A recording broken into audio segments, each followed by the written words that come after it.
So we have finally reached a milestone. Finally, we have gotten to this point.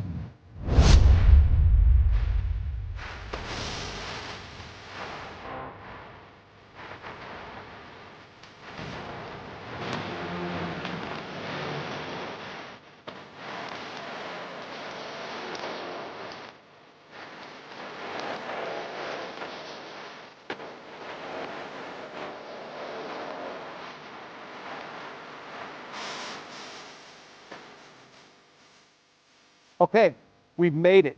Now you may have been following us for the last couple of months. I want to show you what we finally have gotten to. I have a lot of people working really hard. My family, we've had some helpers out here helping us getting this roof done, and we are just so grateful for all the work out here. Come on, I want to show you where we've gotten. All right, so I want you to take a look at our side here really quick. What you kind of see here is we have all our windows in. We have, of course, all our house wrap up. We have all our roofing felt, we call it felt, roof wrap, whatever you want to call it. And then we have, what you see are 1x4s up there. Those are 1x4 furring strips. Why? Well, we're putting a metal roof on. So to do a metal roof, you got to have the 1x4 strips. They're put on there 2 foot on center, and they elevate that metal roof off the deck of off the sheathing or the OSB plywood. And what they do is a couple things. One is, for sure, they keep the heat and the moisture from that roof. So it leaves an air gap just beneath the metal panels that we're going to use. And it's great for, it's definitely much more energy efficient. Now the roofing we're going to be getting in the end of this week. It's metal. It's what they call galvalume color. What that means is kind of silver, kind of a typical standard corrugated roof that you would see on barns and such around here for sure. So that's what this is all set up. But now what we can say is this house is dried in, meaning we have our, well, we're missing one door and the barn doors on the side, but we'll just call it dried in at this point. We are pretty much ready now for our roofing and to finish our softening. But let me take you inside for a little look first. Welcome to, well, sort of our home. Come on in. All right, so what we've done in here, you may see, is essentially most of the interior here is framed up. We have our interior partitions. We have even some of our electrical going in. And what we've done is we've decided to design this house on the fly. Now, I want to talk to you about designing a house. I want to talk to you about when folks do this. Many people, of course, can't visualize what their house is going to be, even if it's done, let's say, on from an architect or a designer. They put it on a piece of paper, and they're kind of hard to tell what the house is going to look like when you actually walk in. And that's for a lot of people. A lot of folks are like that. Then you can go to the next level, and if you want to spend the money, they can do a 3D rendering, and you can actually have that walk through the house, which you see a lot of plan companies do, which makes it a whole lot easier. But because this is custom built, we really do this on the fly. And what I mean is, it's kind of like artwork. In other words, what I like doing is I build the base, build the walls, and then as I'm here looking at it, I can kind of visualize, and it just helps with the artwork, so to speak. Kind of like putting the first tree on the canvas and deciding where the stream is going to be and the mountain is going to be. Kind of like that. I kind of like designing like that because I can see it sometimes. It also helps my wife see it, which always helps, definitely. So anyway, I want to show you this. So what we've done here is, what we're standing in is, as I said, this is a barn dominium kind of house / a lot of things, because it's the first building. If you remember, what we have done here is, this is a large piece of property. You may not have caught the first couple of videos we did.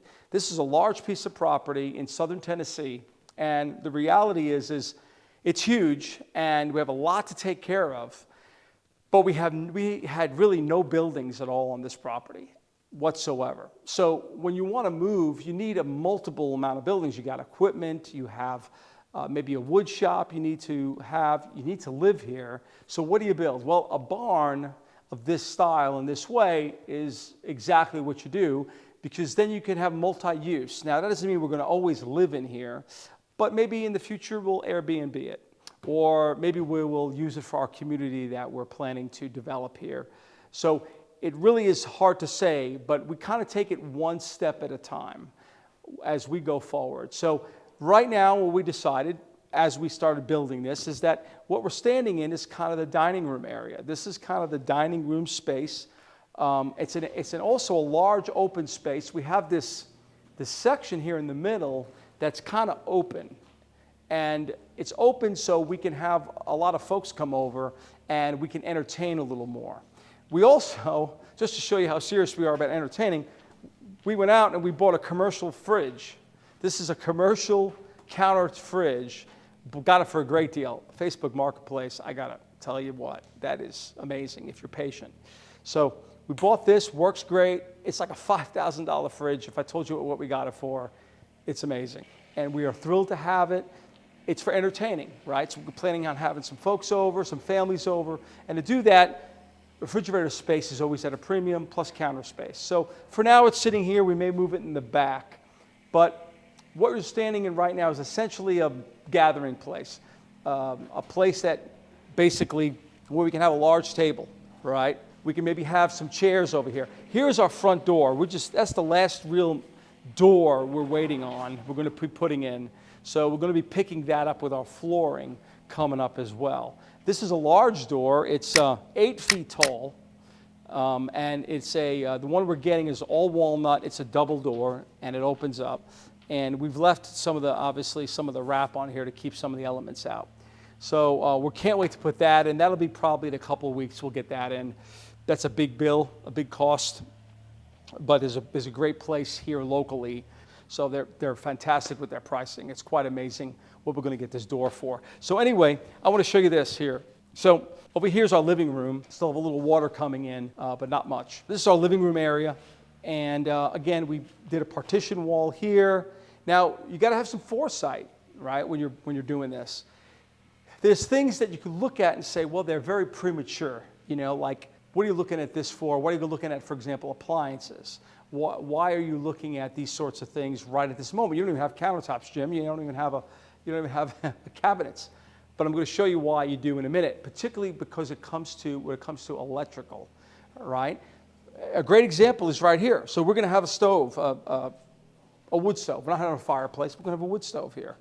Well, in this corner, you don't want to put receptacles in this space right here, obviously, because it's going to heat up and you're going to melt them. So you got to have a little bit of foresight in what you're doing before you start putting in, particularly like electrical and plumbing.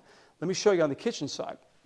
So on the kitchen side, which is going to be an open kitchen plan here, kitchens, I will tell you, will always fool you when it comes to electrical. They require a ton of different electrical configurations, I'll say it that way. And it's got a lot to do with design. So for example, obviously you want countertop height receptacles, right? But you have a countertop, but you have a window right here. Important here is, why are these set down a little? Why aren't they up at the top? Because trim goes around the window, okay? I've done it before where I've had these high, and now our boxes sit right within our trim or half within our trim. Really don't want to do that. So you have to really think this stuff through, particularly if you're doing it yourself. You got to really think about it and ponder it, because it takes a while of doing it wrong, like I've done it many times, to remember, oh, that's right, we got to do trim here. We got to drop this box down. Of course, this for our disposal. Got to have a disposal, right? So you got a box down here for disposal, right? Over here, box for a dishwasher, right? It's common things that professional, electricians realize and know, but for us, we don't do it very often. You're going to forget, and if you forget and you have the drywall on, it's just a real pain. I mean, it could be done, but it's a pain. All right, over here we have a lot of receptacles. When you're doing a kitchen, you can never have enough receptacles. Double here, one here, one here. There's a stove here, so we got to have a receptacle for our 220 outlet here, a receptacle here, our switches up here. Now this isn't done. Well, I'm missing one up here. That's for the hood, right? So you have a hood going over the stove and it has a light in it, right? Or a microwave. So if we put a microwave, not only we'd have the hood or microwave receptacle up here, electrical receptacle, 110 volts. Now, another thing, so we went looking, just to give you an example, we went looking at appliances. And we realized, hey, we might have one of them air fryers, right? Not a microwave, but an air fryer. Well, you're not going to put an air fryer above the stove. Where are you going to put it? Because otherwise, if you don't, so let's say you're going to put it here and you don't have a receptacle up here, then you're going to have a line hanging down to here. That, in a brand new kitchen, that's just absurd. So you want to kind of think, what appliances are you going to have? Okay? So that's very important in designing kind of the kitchen, particularly with the electrical. Here's another big one. Let's talk about plumbing for a second. Let's go over here. So I bought a great copper sink online. Guy gave us a great deal. He was in a bind, and we got it for a great price. Now, great copper sink is beautiful. I cannot wait to show it to you. And we're going to put the valve, the faucet, in the wall. We're not going to do it in the counter. Okay, there's a couple of reasons why. One is I think it looks really cool. So the problem is if we put the valve where we'd like to put it in the wall, we have an issue here because we have a lot of lines and a valve in the wall won't work here. So we may be forced to put it in the countertop. No harm, no foul. A little disappointing. We wanted it kind of out of the wall, but because of this design, really didn't think of that when I framed. So I could have framed this a different manner, and I could have opened this up and not had two headers. I could have put one header across. I would have had this open. Didn't do that, lack of foresight. This is why you kind of think these things through, but that's okay. This is not going to be in a magazine, a Southern Living or anything, but the reality is we would like to have done that. So anyway, that's kind of the thinking when you're designing. Over here, this thing here, this is for the refrigerator. But I like when you see the refrigerator looking like a built-in, meaning built into the wall. I just feel like when a refrigerator sits out in the open, it kind of is a little unsightly. Now, I want to talk quickly about the design here. So the design of this is probably going to be a little more French country, right? What that means is it's rustic, but it's country. It's not what we would call Chip and Joanna Gaines kind of farmhouse. That's a little different. That's a lot of whites, a lot of pastel colors, a lot of washed out wood, really popular nowadays. We're a little upgrade, a little bit higher than that in the sense of a little more fancy. We feel like it brings, it's going to match the tone of the building, right? Our outside, if you maybe remember, we talked about doing cedar shakes. Cedar shakes a little more of a northeastern look, even though we're in Tennessee. So that's kind of got to match the outside a little bit. So we felt like it's obviously not a farmhouse look. It's a little more of a northeastern look. Let me show you upstairs how cool this is. I think this is really awesome. So, all right. This is the hayloft. This is something that we're real excited about because we have kids and we have a lot of visitors and we need a place to put them. Well, we came up with this idea and concept of making the hayloft into a bunch of bedrooms, or at least they're not really officially bedrooms because they're not going to have closets, but they're rooms that you could sleep in. I'll say it that way. So bedrooms, of course, need escape egress, meaning by code you have to be able to get out the window, and these you actually can get out of, as well as you got the front windows, those are huge. But over here we're going to have a large room here. This is probably one of our nicest rooms. Here we have a beautiful view out our windows here. And, you know, we had some limitations on the windows, right? The limitations we have here is because, well, the bottom of the window can't be too low because we have a roof that is right below it, about 6 inches. You might be able to take a look out there. There's a roof right there.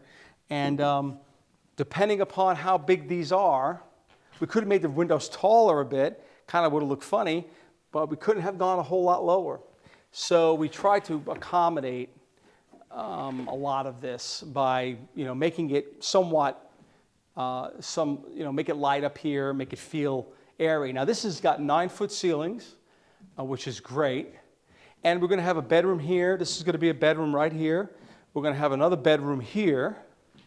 And we're going to have a bathroom right here. There is no window in the bathroom. Now, we've gone back and forth on the window, right?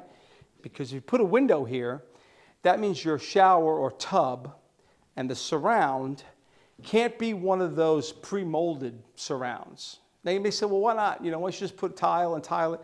Well, more money and more time. Is it necessary? We could have done it, but we didn't want to. I didn't want to spend any more money on this in the budget. So we didn't put a window, because if you put a window, you're stuck at that point. You'd have to do tile, and it just gets, again, more and more work, and it's a little more complex. So here we also planned out, you come up the steps, there's going to be a hallway here, right? Well, we could have put a window here. We didn't put a window. Why? Well, we didn't put a window because we wanted wall space. We wanted a space so we could put a bookcase. So again, have a little bit of foresight in what you're doing as you're building, which is, if you're the builder, you can get away with that. If you have someone building for you, they're not going to want to do that. They're going to want the plans, and they're going to want to see it completely done. They're going to want to see exactly what they're going to be building, and if you do any changes, they're going to charge you for changes. But building your own place, you can do it that way.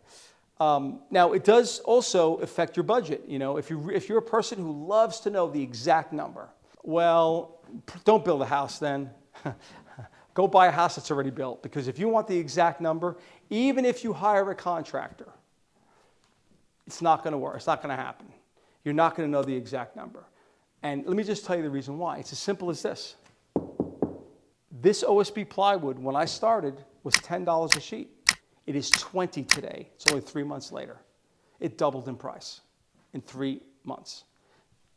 I'm not sure why. So everything changes. You run into problems, you run into issues. So if you're a person who just likes, I'll give you, we'll go to the bank, we'll give you one big check for the house after it's done. Buy a house that's pre-built. You've got to be a bit flexible when you build your own place. You've got to be okay with just changes and costs changing as well. But typically, let me just give you a really quick note on the experience that I have. So you get all excited about your build, right? And you and your wife come in here and you start looking and you're excited about the build. And then what happens is you were going to put a certain fixture or a certain faucet. And now you're like, oh, let's just go for the upgraded one. Let's just go for the upgraded flooring. Oh, you know what, that walling, let's just do tongue and groove instead of drywall, right? That is where you're going to go bad and go over budget, big time.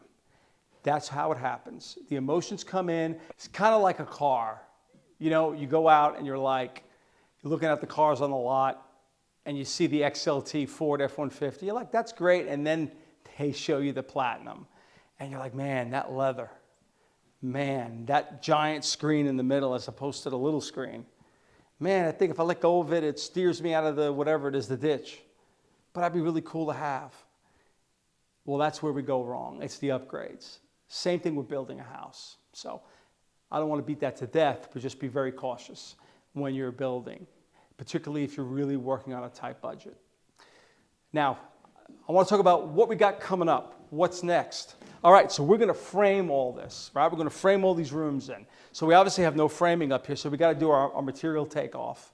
We got to know how many more studs we need to buy. We got to do our water wall here like we did downstairs, because we have a water wall, obviously. We're going to have a bathroom. So we got to do that interior thing, right? So we got to do some of this interior framing. A little bit of framing down there, some framing up here. Then what? After we do that, we got to put up the lid, the drywall ceiling. Most important thing here, drywall ceiling. Why? Well, here's the one reason. Right now, just want to let you know, Right now, we're in fall. It's really nice. Got a little cooler today, just enough to tease you, and then the end of the week, it's going to be horrible again. Hot and everything else. Well, we would love to have a little bit of cooling in here, or a little bit of air, a little bit of heat, maybe if we start getting into the fall. Well, the only way to do that is we need a ceiling, all right? We need to put a ceiling on here, because if we do any even temporary heat or air conditioning in here, it's just going to go out the eaves. So we're going to want to put the lid up here. Plus, our electrical up here. Predominantly, we're going to have a lot of recessed can lighting. Not really can lighting nowadays. They're kind of discs, LCD discs. But the way they go in is they pretty much, you cut a hole in the drywall. So we need to have the drywall up to cut the hole to put it up there. Plus, then we're going to insulate. We've got to blow an insulation up there. Well, we can't blow an insulation without a ceiling. Ceiling's the most important thing next, after we get everything framed up and we're ready to go. Ceiling, and we'll get that in as well. We're probably going to do that ourselves, it looks like. Maybe not. We'll see how things go. So anyway, that's the plan at this point. That's the plan at this point. And we also have to do, of course, put our roof on outside, our metal roof, and finish our soffits. So there's a number of things that has to get done. We're getting much closer, getting real excited about it. Want to just thank you for just kind of tuning in, checking us out. And again, if you have any comments, please leave them in the comments section below. We will talk to you soon. Thank you.